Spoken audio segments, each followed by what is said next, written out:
জায়ফল, জয়িত্রী, সাজিরে, সামরিচ, গোলমরিচ, গোটা জিরে, অল্প গোটা ধনে, দারচিনি, এলাচ সব দিয়ে বিরিয়ানি মশলাটা আমি ঘরেই বানাই। চিকেন বিরিয়ানি বানানোর জন্য এইভাবে 80% কুক করে নিয়েছিলাম বাসমতি রাইসটা। তারপর ওদিকে কড়াইতে সাদা তেলের মধ্যে ঘি মিশিয়ে ওতে দিয়ে দিয়েছিলাম কেটে রাখা পেঁয়াজগুলো বেশ লাল লাল করে ভাজা হয়ে গেলে ওর মধ্যে জল দিয়ে নুন, অল্প মিষ্টি, হলুদ আর দিয়েছিলাম একটু লাল রঙের জন্য কাশ্মীরি লঙ্কা গুঁড়ো।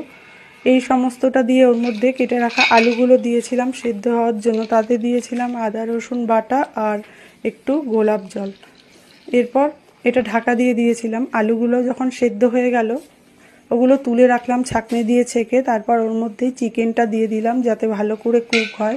এই সময় বিরিয়ানি মশলাও অর্ধেকটা এর মধ্যে দিয়ে দিলাম। তারপর ঢাকা দিয়ে দিলাম।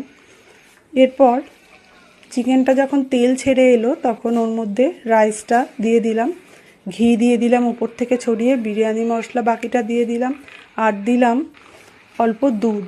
এরপর দিয়ে দিলাম গোলাপ জল আর কেওড়া জল। সবটা দিয়ে ভালো করে ঢাকা দিয়ে ওপরে শিল চাপা দিয়ে দিলাম। আমার হাঁড়িটা একটু ছোট হয়ে গেছিলো, সেই জন্য বিরিয়ানিটা ভালো করে নাড়তে পারিনি। তারপর সার্ভ করার আগে ওটা কড়াইতে কিছুটা ট্রান্সফার করে নিতে হয়েছে। এরকম দেখতে হয়েছিল, খেতে কিন্তু ভীষণ ভালো হয়েছিল।